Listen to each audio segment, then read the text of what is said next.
Formation and registration of NGO, ये वाला chapter हम स्टार्ट कर रहे हैं। एनजीओस के अंदर specifically as per the provisions of the companies act ने एनजीओस, नॉन एनपीओस कह लो या एनजीओ कह लो, नॉन प्रॉफिट ऑर्गेनाइजेशन या नॉन गेन ऑर्गेनाइजेशन, क्या होता है इसके बारे में बात करते हैं। इसके अंदर स्पेसिफिकली हम तीन चीजें पढ़ेंगे। एक तो पढ़ेंगे सेक्शन 8 कंपनी। सेक्शन 8 कंपनी किस लिए होती है? Companies for company not for profit purpose, not for profit purpose, ये पढ़ेंगे एक तो। दूसरा प्राइवेट ट्रस्ट, प्राइवेट ट्रस्ट ये क्या होती है? चौथा public trust and last society, ये होती हैं हमारी non profit organisations. Non profit organisations तो इसमें हम इनके बारे में पढ़ेंगे अच्छे से। स्टार्ट करते हैं।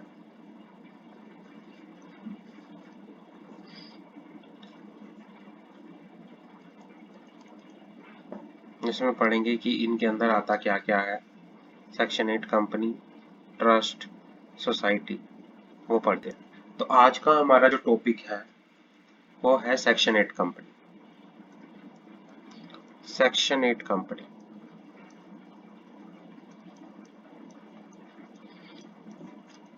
कंपनी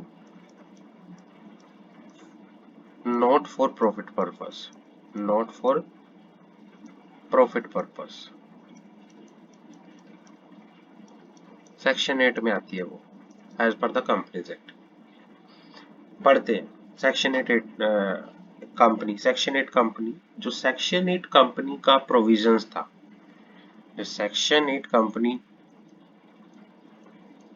के जो प्रोविजन थे, जो सेक्शन 8 कंपनी को इंट्रोड्यूस किया गया था, वो किया गया था कंपनीज एक्ट 2013 के अंदर। जो सेक्शन 8 कंपनी को इंट्रोड्यूस किया गया था वो किया गया था कंपनीज एक्ट 2013 के अंदर, जिसका ऑब्जेक्ट होता है, क्या ऑब्जेक्ट होता है जिसका? एक charitable object, charitable object, charitable object. और जिसका रजिस्ट्रेशन कंपनीज एक्ट में साफ साफ लिखा है, सेक्शन 8 के अंदर साफ साफ लिखा है कि एक जो सेक्शन 8 कंपनी है रजिस्टर हो सकती है, रजिस्टर हो सकती है without using the word, without using the word private limited और लिमिटेड, प्राइवेट लिमिटेड और limited, by using the word private limited और लिमिटेड। तो सेक्शन 8 कंपनी कंपनीज एक्ट में बनी। जो जो फर्स्ट इंट्रोड्यूस किया गया था इसको, सेक्शन 8 कंपनी को, मतलब जो प्रॉपरली प्रोविजंस आए थे वो 2013 वाले एक्ट में वैसे आए थे। मतलब जो सेक्शन 8 कंपनी को प्रॉपरली रिकॉग्नाइज किया गया था, कंपनीज एक्ट 2013 में किया गया था प्रॉपरली अच्छे से। तो उसके बाद क्या आया था? That permit company with charitable object to be registered without the word limited और private limited. The restrictions was that the company were permitted to use the profit only for the purpose for which the company was promoted, and there was a prohibition and distribution of dividend। मतलब ये है कि जो section 8 company अपना business करके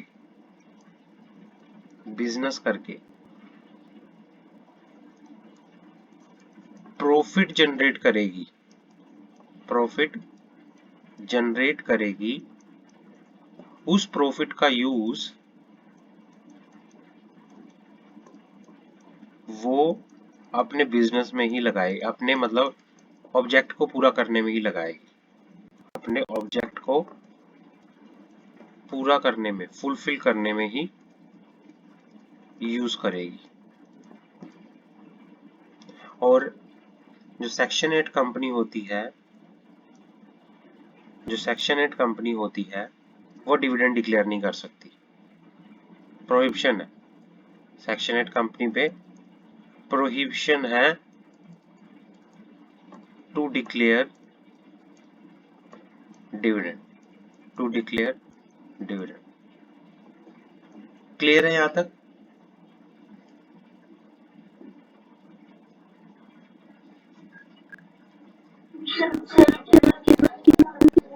charitable का meaning होता है कि भाई, चैरिटेबल होता है कि जिसका पर्पस होता है प्रॉफिट ना करके लोगों की भलाई करना, चैरिटी करना, दान दान देना, जिसका पर्पस दान देने का होता है, दान देना, लोगों की भलाई करना, उसका जो पर्पस होता है, उद्देश्य होता है, वो प्रॉफिट कमाना नहीं होता, उसका पर्पस होता है दान देना, चैरिटेबल। समझ आ गई? क्लियर है यहाँ तक? ये वाला, ये वाला आप छोड़ सकते हो, दिस इज नथिंग इम्पोर्टेंट। यहाँ से पढ़ते हैं।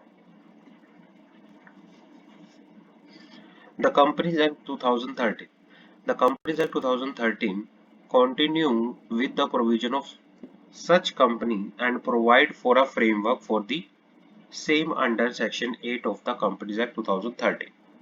Section 8 continue to provide for restrictions on applicable application of the profit and permit the same only for the purpose for which the company is promoted. मतलब जो क्या है, सेक्शन 8 कंपनीज टोटली प्रोहिबिटेड है किस चीज के लिए? डिविडेंड के लिए, डिविडेंड देने के लिए, अपने जो उसके मेंबर्स हैं उनको डिविडेंड देने के लिए जो सेक्शन 8 कंपनी वो टोटली क्या है?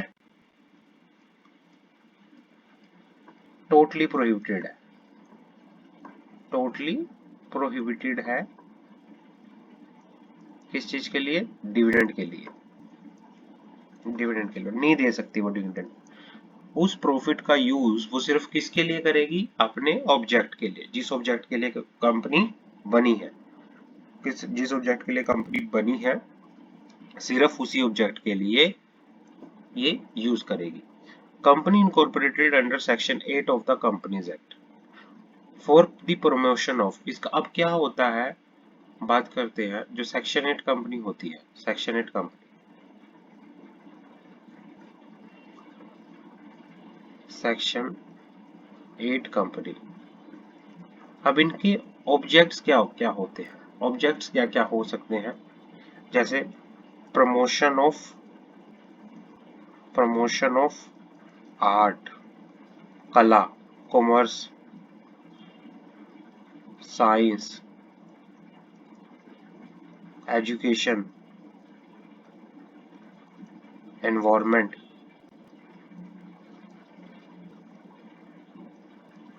एनवायरमेंट, सोशल वेलफेयर,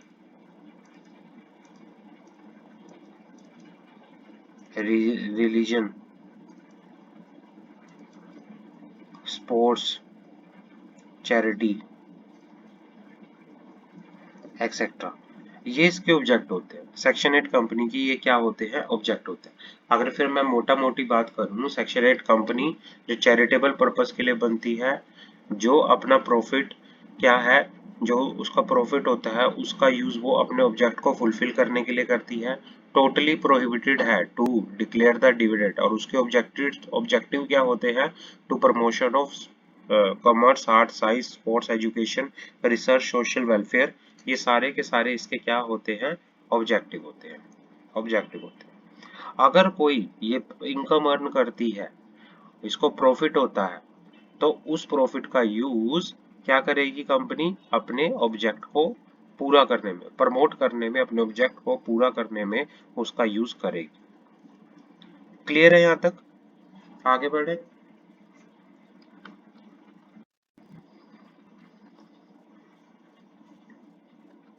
हाँ जी बच्चों, क्लियर है यहाँ तक?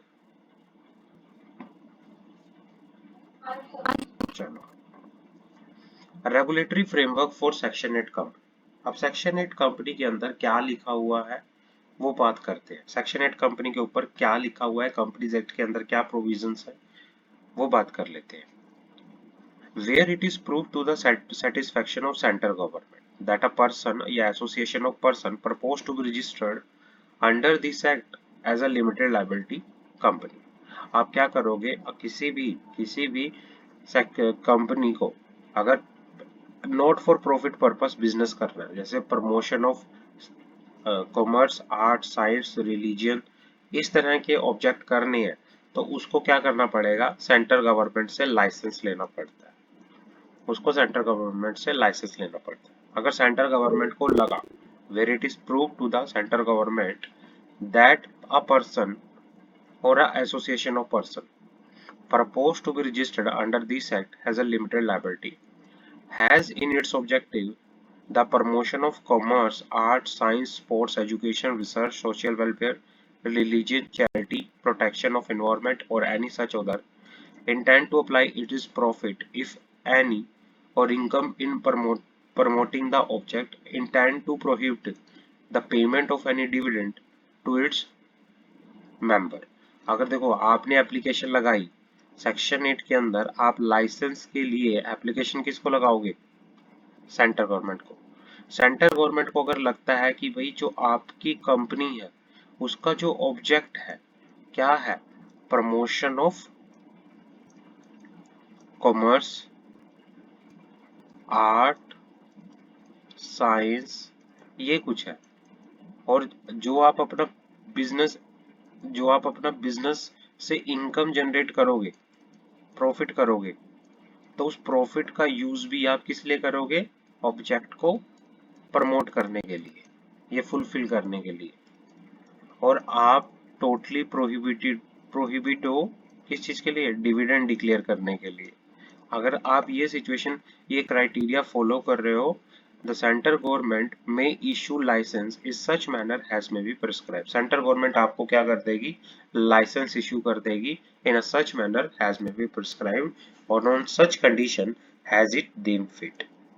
Allow that person या association of person to be registered as a limited company under this section without addition to name the word limited, or as the case may be the word private limited, and thereupon the registrar shall on application in the prescribed register such person or association of person a company under this section 8 के अंदर।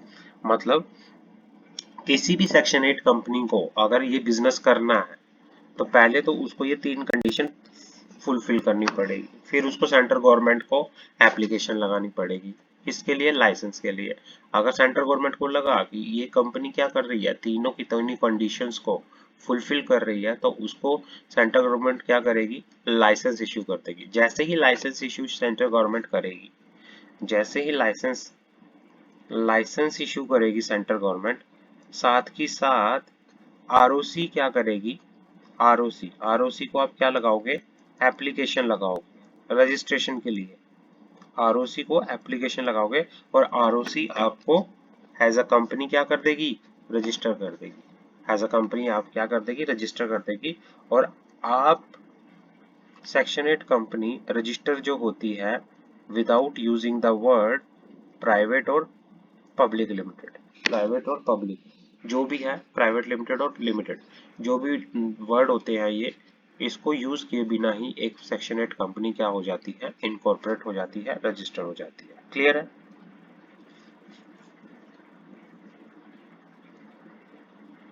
Good.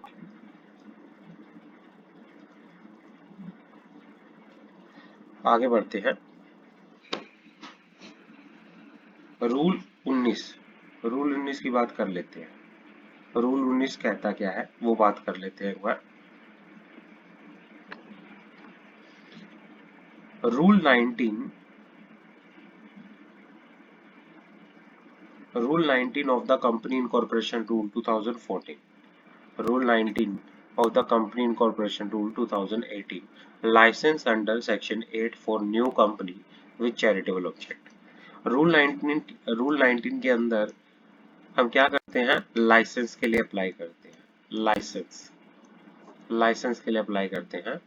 और licence किस company के लिए? For a company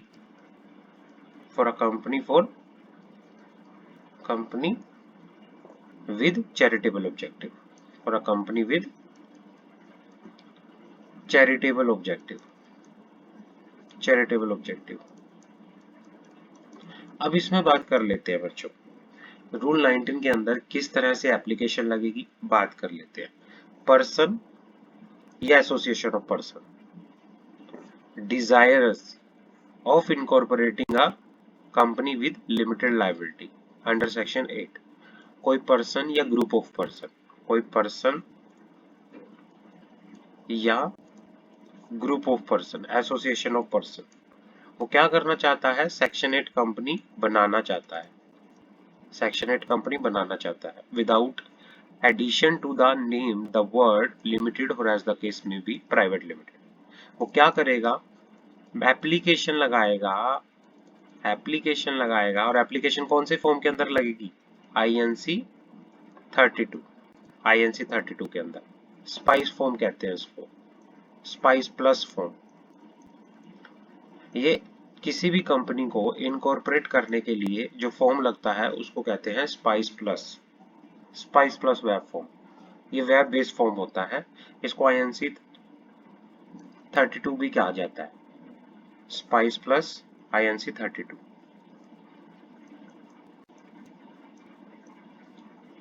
इसमें आप application लगाओगे central government को, एप्लीकेशन लगाओगे along with the fees as provided in the company registrar office and fees rule 2014 to the registrar for a license under subsection 1 of section 8 of the Companies Act 2013। तो आप licence के लिए कहाँ application लगाओगे? Registrar means the central government, registrar is a part of central government. तो आप application लगाओगे licence के लिए, और कौन से फॉर्म के अंदर लगाओगे? INC 32 के अंदर, INC 32 spice plus form, simplified pro forma for incorporating company electronically, web based, ये वेब बेस्ड होता है फॉर्म। अब क्या लगाओगे आप इस एप्लीकेशन के साथ? आप क्या क्या चीजें लगाओगे? अटैचमेंट क्या क्या लगाओगे? Memorandum of association of the proposed company shall be in INC 32। Spice plus form के साथ आप अटैचमेंट क्या क्या लगाओगे?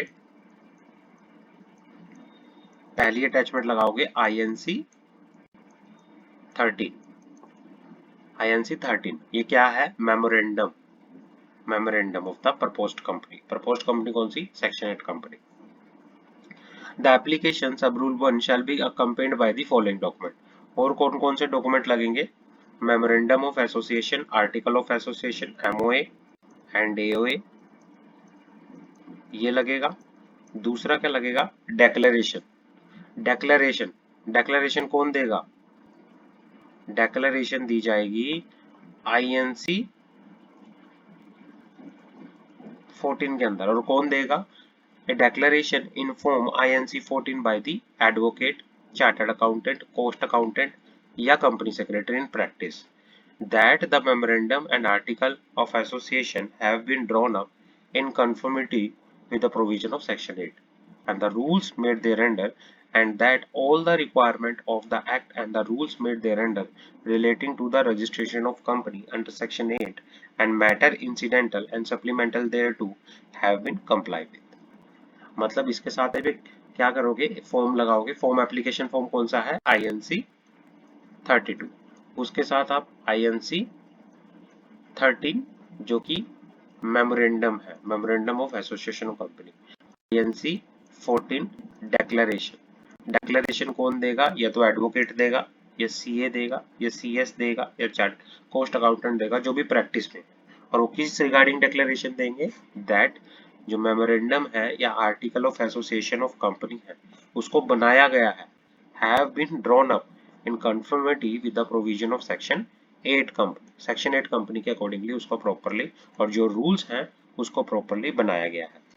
उसके बाद और क्या क्या लगेगा? Estimate of future annual income and expenditure of company for next 3 years, specifying the source of income and the object of expenditure.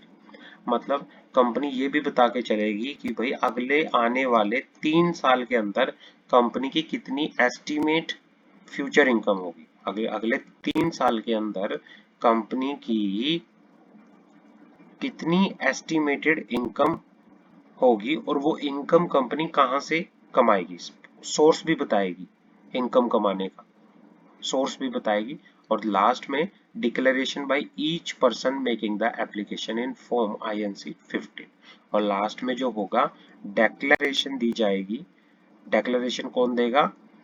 जो भी पर्सन, मतलब या एसोसिएशन ऑफ पर्सन जो एप्लीकेशन लगा रहे हैं सेंट्रल गवर्नमेंट को लाइसेंस के लिए, तो वो भी INC 15 के अंदर डेक्लेरेशन देंगे, वो भी INC 15 के अंदर डेक्लेरेशन देंगे। तो भाई लाइसेंस के लिए एप्लीकेशन कौन से फॉर्म के अंदर लगती है? INC 32 के अंदर। और उसके साथ जो मेमोरेंडम ऑफ एसोसिएशन जाता है वो कौन से फॉर्म के में जाता है? INC 13 में, INC 13 के अंदर। और जो डेक्लेरेशन बाय द प्रोफेशनल दी जाती है जैसे CA CS इन प्रैक्टिस या एडवोकेट्स या कॉस्ट अकाउंटेंट इन प्रैक्टिस, तो वो INC 14 के अंदर दी जाती है।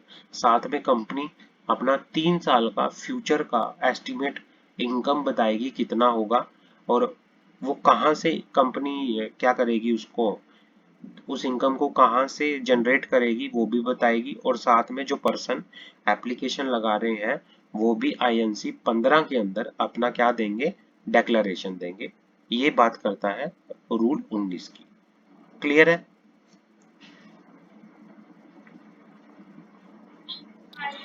चलो आगे बढ़ते हैं।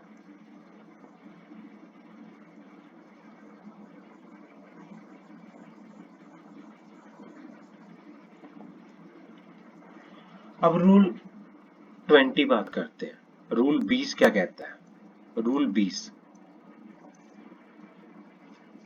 हमने रूल 19 में तो बात किया लाइसेंस फॉर न्यू कंपनी, हमने रूल 19 में जो बात किया था लाइसेंस फॉर न्यू कंपनी बात किया था। अब रूल जो 20 है वो बात करते हैं licence for existing company. Licence for existing company मतलब ऐसी कंपनी जो पहले से बनी हुई थी, जिनका पर्पस चैरिटेबल पर्पस, जो ऑलरेडी चैरिटेबल पर्पस में जो बनी हुई थी, उसके लिए बात कर लेते हैं। एग्जिस्टिंग कंपनी के लिए, एग्जिस्टिंग कंपनी के लिए ये आपको ध्यान रखना है कि भाई रूल 19 किस लिए है और रूल 20 किस लिए है। जो रूल 19 की हमने बात की थी वो हमने न्यू कंपनी की बात की थी, बट यहाँ पे एग्जिस्टिंग कंपनी है। A limited company registered under the Act or any previous company law with any of the objects specified in clause A। और वो ऑब्जेक्ट क्या क्या है? Promotion of social commerce, arts, science, religion, charity, social welfare. ठीक है ना? अगर कोई भी कंपनी उन ऑब्जेक्ट्स के लिए बनी है सेक्शन 8 में, and the restriction and prohibition has mentioned respectively in clause B and C। क्या क्या रिस्ट्रिक्शंस हैं कि भाई वो डिविडेंड जो है, जो जब डिक्लेयर नहीं कर सकती, अपने मेंबर्स को डिविडेंड पे नहीं कर सकती, और जो भी प्रॉफिट करेगी उसका यूज अपने ऑब्जेक्ट को प्रमोट करने के लिए यूज करेगी। Which is desirous of being under section 8 without addition of its name of the word limited और एज द केस में be private limited shall make an application in form INC 12 along with the fees prescribed in the company registration and office fees rule 2014 to the registrar for license under subsection 5 of section 8। मतलब ये बात कर रहा है कोई भी company, कोई भी कंपनी या तो कंपनीज एक्ट 2013 में बनी है, या किसी प्रीवियस कंपनी लॉ में बनी है, या किसी प्रीवियस कंपनी लॉ में बनी है, वो क्या करेंगी, वो क्या करेंगी जिनका ऑब्जेक्ट क्या है? Promotion of art, science, religion, जो सेक्शन 8 के अंदर बता रखा है। सेक्शन 8 के अंदर वो एप्लीकेशन लगाएंगी एप्लीकेशन कौन से फॉर्म के अंदर लगाएंगी? INC 12 के अंदर, INC 12 के अंदर लगाएंगी। किसको लगाएंगी? रजिस्ट्रार को, रजिस्ट्रार को। एप्लीकेशन 12 के अंदर वो रजिस्ट्रार को लगाएगी। और इस INC 12 के साथ, INC 12 के साथ क्या क्या अटैचमेंट लगेंगी बात कर लेते हैं। इसके साथ पहली अटैचमेंट लगेगी MOA, memorandum of association and article of association of the company. पहली तो ये अटैचमेंट लगेगी। दूसरी अटैचमेंट क्या लगेगी? हाँ जी,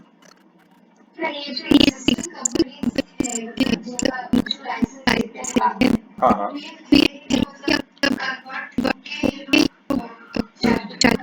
देखो क्या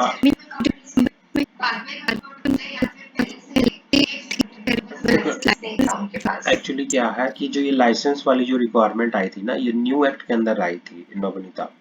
हमारे कंपनीज एक्ट 2013 में आई थी। उससे पहले भी कंपनियां थी जो चैरिटेबल पर्पज से काम करती थी।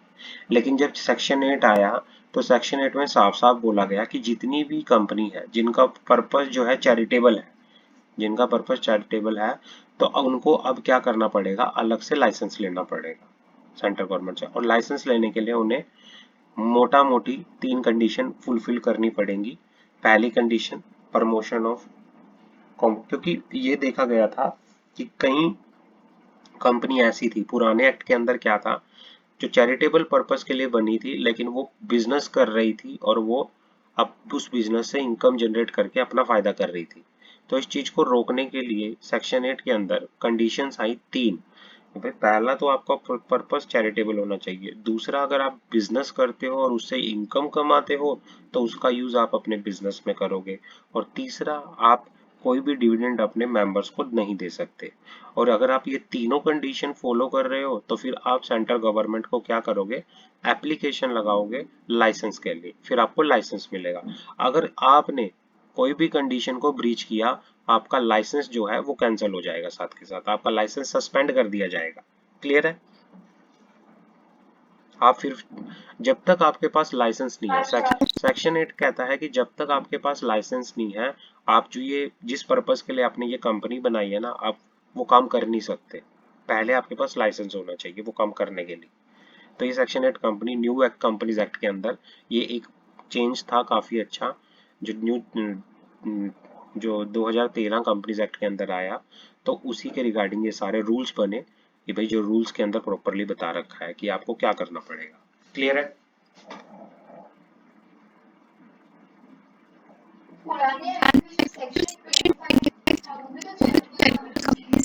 वो चैरिटेबल पर्पस के लिए था, वो चैरिटेबल पर्पस के लिए था, लेकिन उसके अंदर ये चीजें पहले नहीं थी इतनी, जिसको अब इलेबोरेट कर दिया गया है पुराने एक्ट के अंदर। फिर वो अब सेक्शन 8 हो गया और सेक्शन 8 के अंदर फिर काफी कुछ नया आया।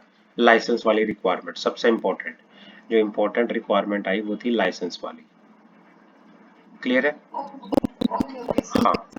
अब क्या है, आपको जो भी एग्जिस्टिंग कंपनी है लाइसेंस के लिए सेक्शन 12 के अंदर आप एप्लीकेशन लगाओगे और उसके साथ क्या क्या अटैचमेंट लगेगी, MOA AOA of the company, declaration दी जाएगी INC 14 के अंदर बाय द प्रोफेशनल्स। और डिक्लेरेशन में क्या दिया जाएगा कि जितने भी आपने जो भी कंपनी, जो भी मेमोरेंडम बनाया है या जो भी आर्टिकल ऑफ एसोसिएशन बनाया है ना, वो जो भी बनाया है has been drawn in conformity with the provision of section 8 and rules made thereunder। वो आपने सेक्शन 8 और उसके रूल्स के अकॉर्डिंगली बना रखा है। And all the requirement of the act and the rules made thereunder relating to the registration of company under section 8 and matter incidental supplemental thereto have been complied with। उसके बाद क्या लगाओगे आप, for each of the 2 financial year immediately preceding the date of application or when the company has functioned only for the 1 financial year, for such year the financial statement, board report, audit report related to the existing company। आप existing company की पिछले 2 preceding financial year की क्या लगाओगे, financial statement, board report and auditor report, जो भी है आप लगा के यहाँ पर चलो। आप ये भी लगाओगे statement showing the detail of assets and liability, assets and liability, statement of assets and liability, ये भी लगा के चलोगे। एग्जिस्टिंग कंपनी के केस में statement of assets and liability as of the company as on the date of application of within 30 day preceding the date। आप या तो 30 दिन पहले की एप्लीकेशन के 30 दिन की स्टेटमेंट दोगे या उस दिन की स्टेटमेंट दोगे जिस दिन आप एप्लीकेशन लगा रहे हो। उसके बाद क्या है, एस्टिमेटेड फ्यूचर की जो आपकी वो है अगले 3 साल का जो फ्यूचर की एनुअल इनकम है उसका पूरा एस्टिमेशन दोगे कि आप फ्यूचर में अगले 3 साल में कितनी इनकम कमाओगे और कहाँ से वो इनकम आपके पास आएगी, और ऑब्जेक्ट क्या रहेगा एक्सपेंडिचर्स का, आप कहाँ कहाँ एक्सपेंडिचर करना चाहते हो, खर्चे करना चाहते हो। तो फ्यूचर एक्सपेंडिचर के रिगार्डिंग भी आप स्टेटमेंट दोगे, फ्यूचर एक्सपेंडिचर के रिगार्डिंग भी आप क्या दोगे, स्टेटमेंट दोगे। और उसके बाद क्या है, certify copy of the resolution pass in the journal meeting या बोर्ड मीटिंग। जर्नल मीटिंग या बोर्ड मीटिंग में जो भी आपने रेजोल्यूशन पास किया है किस चीज के regarding, registration of section 8 company, registration of section 8 company. तो रजिस्ट्रेशन ऑफ सेक्शन 8 कंपनी के रिगार्डिंग जो भी आपने रेजोल्यूशन पास किया है कि हम लाइसेंस लेने के लिए जो रेजोल्यूशन पास हुआ है उसकी कॉपी भी आप साथ के साथ लगा के यहाँ पर चलोगे। और पॉइंट नंबर 7 लास्ट जो है, जो भी कंपनी जो भी पर्सन जो है एप्लीकेशन लगा रहे हैं, पर्सन मेकिंग द एप्लीकेशन, वो भी क्या करेंगे INC 15 के अंदर डिक्लेरेशन देंगे। तो मतलब ये बात कर रहा है कि जो भी एग्जिस्टिंग कंपनी है वो INC 12 के अंदर क्या करेंगी, एप्लीकेशन लगाएंगी। एप्लीकेशन के साथ वो कुछ अटैचमेंट लगाएंगी। एप्लीकेशन जो होगी INC 12 होगी और अटैचमेंट जो होंगी MOA AOA of the company. Professional अपनी डिक्लेरेशन देंगे कि जो ये MOA और AOA कंपनी ने बना रखे हैं ये सेक्शन 8 है और उसके रूल्स के अकॉर्डिंगली प्रॉपरली अच्छे से बना रखे हैं। और ये जो डिक्लेरेशन होगी INC 14 के अंदर होगी। साथ में कंपनी अपने पिछले 2 सालों की financial statement, board report, audit report देगी। साथ में जिस दिन एप्लीकेशन कंपनी लगा रही है उस दिन की डेट की या विद इन उससे 30 दिन पहले की डेट की क्या देगी, उससे 30 दिन की statement of assets and liability दे के यहाँ पर चलेगी। कंपनी साथ के साथ अपने फ्यूचर एक्सपेंडिचर के बारे में भी बताएगी कि आने वाले 3 साल के अंदर कंपनी की कितनी एनुअल एक्सपेंडिचर या इनकम होगा और उसका सोर्स क्या होगा इनकम का, वो भी पूरा बता के चलेगी।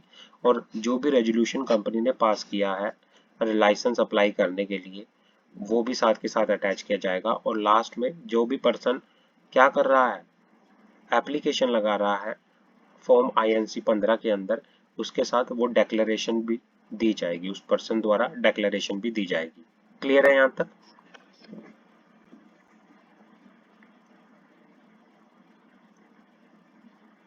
आगे बढ़े, आगे बढ़ते हैं। Navneeta, Jayant and Suveksha, any doubt? Clear है? चलो आगे बढ़ते हैं। ओके डियर, ओके आगे बढ़ते हैं। अब जब एप्लीकेशन लगा दी और साथ के साथ ये अटैचमेंट लगा दी, उसके बाद क्या होगा, company shall within a week from the date of making the application to the registrar. अब कई बार कंफ्यूज हो जाते हैं कि सर कई बार तो नाम आ रहा है रजिस्ट्रार, कई बार आ रहा है नाम सेंट्रल गवर्नमेंट। जो रजिस्ट्रार है और जो सेंट्रल गवर्नमेंट है वो सेम चीज है। सेंट्रल गवर्नमेंट रजिस्ट्रार यहाँ पर सेम चीज है, यहाँ पे कंफ्यूज मत होना। The company shall within a week, फिर जैसे एप्लीकेशन लगा दोगे उसके विद इन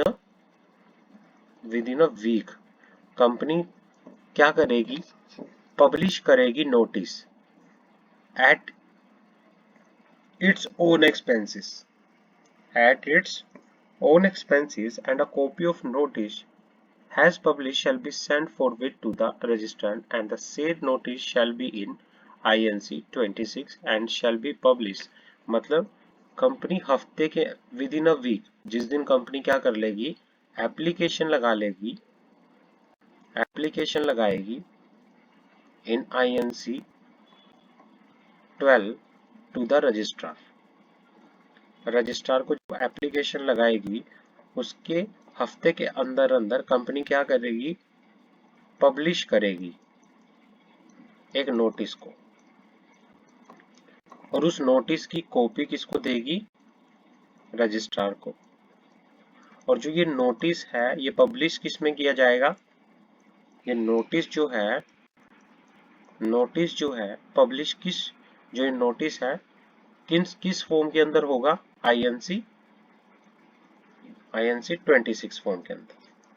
जो नोटिस पब्लिश किया जाएगा ये INC 26 फॉर्म के अंदर पब्लिश किया जाएगा, ठीक है ना। और कहाँ कहाँ पर, हाँ जी, हाँ जी, हाँ हाँ,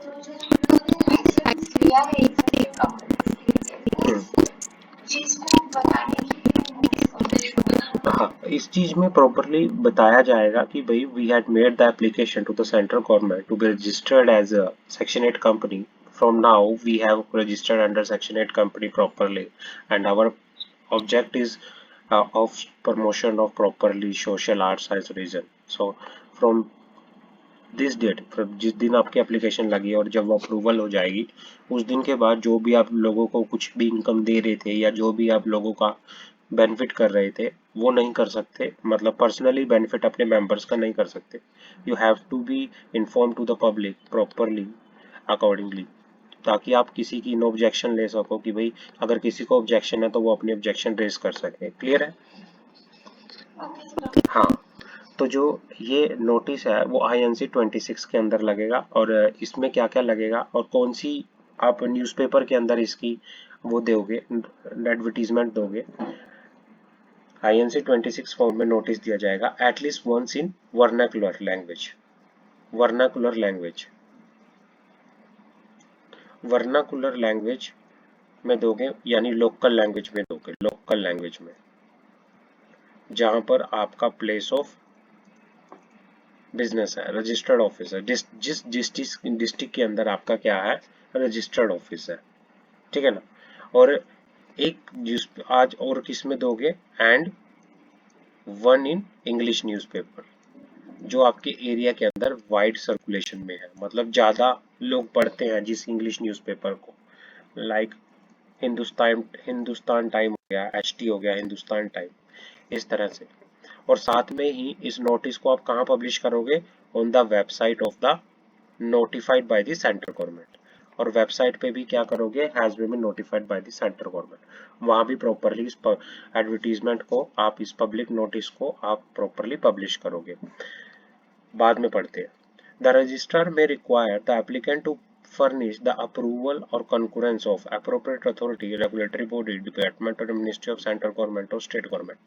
भाई कई बार हो सकता है कि भाई रजिस्ट्रार, जो रजिस्ट्रार के पास आपने एप्लीकेशन लगाई है वो आपसे किसी दूसरी रेगुलेटरी अथॉरिटी की अप्रूवल के लिए भी डिमांड कर सकता है कि भाई अगर आपका ऑब्जेक्ट है, अब डिपेंड करता है आपका ऑब्जेक्ट कैसा है, ठीक है ना, आपका ऑब्जेक्ट कैसा है, और उस ऑब्जेक्ट के बेस पे आपसे डिमांड की जा सकती है। रजिस्ट्रार आपको बोल सकता है कि पहले किसी अप्रोप्रिएट अथॉरिटी की या किसी अप्रोप्रिएट मिनिस्ट्री की, सेंट्रल गवर्नमेंट या स्टेट गवर्नमेंट, उनसे आप प्लीज पहले क्या लेके आओ, अप्रूवल लेके आओ, then after that we will register you as a section 8 company, we will register as you a section 8 company. कि भाई कहीं कहीं चैरिटेबल पर्पस होता है, कई बार चैरिटेबल पर्पस होता है किसी का कि भाई हम बच्चों पे, जैसे चाइल्ड लेबर होती है ना, चाइल्ड लेबर के रिगार्डिंग हम प्रॉपरली क्या करेंगे, चाइल्ड प्रोटेक्शन का काम करेंगे, चाइल्ड प्रोटेक्शन का काम करेंगे, हम चाइल्ड को प्रोटेक्ट करने का काम करेंगे, बच्चों की सुरक्षा करने का काम करेंगे सेक्शन 8 कंपनी। तो कई बार अगर मान लो एप्लीकेशन लगाई है इस चीज के रिगार्डिंग, आपने ROC के अंदर, रजिस्ट्रार ऑफ कंपनी के अंदर एप्लीकेशन लगाई है कि हमें एज ए लाइसेंस चाहिए सो दैट कि we can promote this object, तो आपको हो सकता है जो ROC है ये कह दे कि पहले मिनिस्ट्री ऑफ चाइल्ड वेलफेयर से आप वो लेके आओ, अप्रूवल लेके आओ, हो सकता है, तो आपसे अप्रूवल के लिए भी बोला जा सकता है। उसके बाद क्या है, the registrar shall after considering the objection is received, मतलब जो ये पब्लिक नोटिस किया था, ये पब्लिक नोटिस किस पर्पस के लिए होता है, ऑब्जेक्शन के लिए, कि अगर किसी को ऑब्जेक्शन है तो वो ऑब्जेक्शन अपनी रेज कर सकता है, वो जब बता सकता है पब्लिक में, ये तभी दिया जाता है नोटिस ताकि लोग क्या कर सके, ऑब्जेक्शन रिसीव कर सके। और यहाँ से भी यहाँ से भी ऑब्जेक्शन के लिए ही ये अप्रूवल ली जाती है कि उनसे पहले अप्रूवल ले लो, उनको कोई ऑब्जेक्शन तो नहीं है आपके इस ऑब्जेक्ट से। The registrar after considering the objection if receive within 30 days from the date of publication of notice, या तो कोई आपको ऑब्जेक्शन मिली है, आपने एडवर्टीजमेंट लगाई थी और उसके 30 दिन के अंदर अंदर अगर आपको कोई ऑब्जेक्शन मिली है, रजिस्ट्रार उनको प्रॉपरली क्या करेगा, कंसीडर करेगा। And after consulting any authority, body, department, ministry of central government, state government, has it may in the discretion decide whether the license should be or should not be granted। मतलब जो ROC है, registrar है, वो पहले तो सारी की सारी ऑब्जेक्शन देखेगा, वो दूसरे डिपार्टमेंट से भी बातचीत करेगा और उसके बाद डिसाइड करेगा कि आपको लाइसेंस देना है या नहीं देना चाहिए। और जो आपको लाइसेंस मिलेगा, licence shall be given in form number INC 16 or form number INC 17 as the case may be, and the registrar shall have the power to include in the license such condition has been deemed fit। और licence देते time registrar आपके ऊपर कुछ condition लगा सकता है।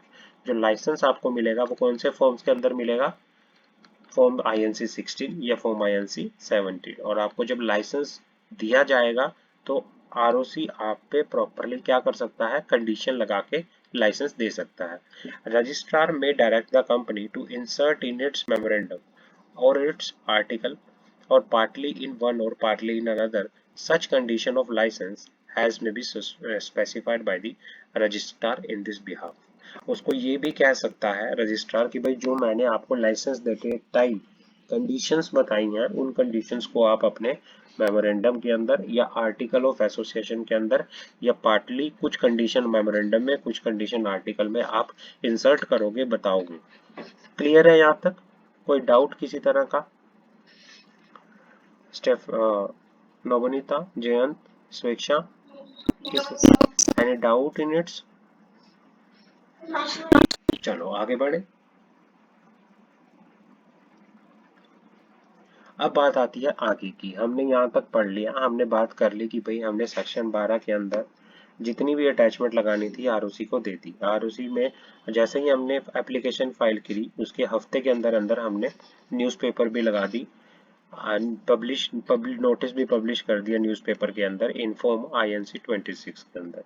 और जिससे हमें अप्रूवल वगैरह लेनी थी किसी दूसरी अथॉरिटी, किसी दूसरी सेंट्रल गवर्नमेंट की मिनिस्ट्री, स्टेट गवर्नमेंट की मिनिस्ट्री, इनसे हमने जो भी एप्लीकेशन अप्रूवल वगैरह लेनी थी वो भी हमने ले ली 30 दिन के अंदर अंदर। अगर कोई जो हमने एडवर्टीजमेंट की थी उसके 30 दिन के अंदर अंदर अगर कोई ऑब्जेक्शंस आती हैं तो आरओसी उन ऑब्जेक्शन को कंसीडर करेगा, दूसरे डिपार्टमेंट से बात करेगा और बातचीत करने के बाद डिसाइड करेगा कि आपको लाइसेंस देना चाहिए या नहीं देना चाहिए।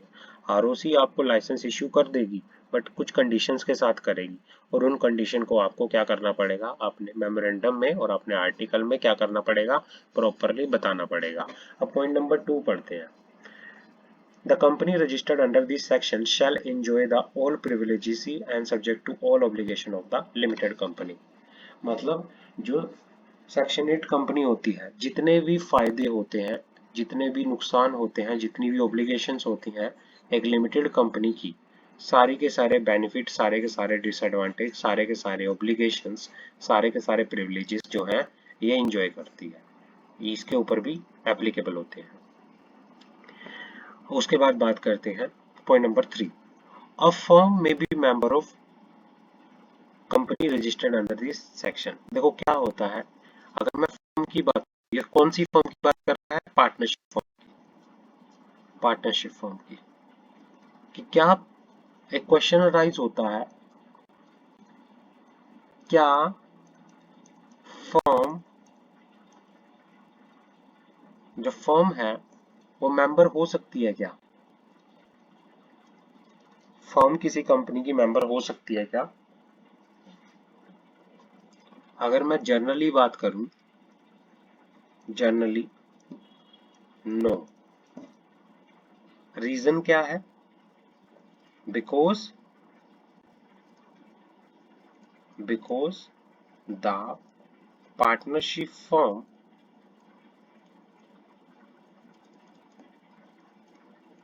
is not a separate legal entity, is not a separate legal entity।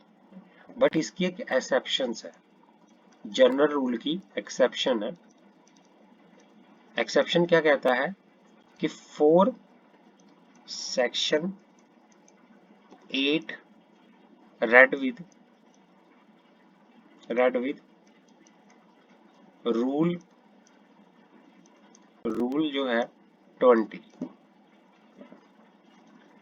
a firm can be a member of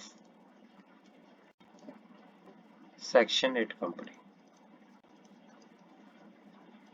clear है? क्लियर है जयंत?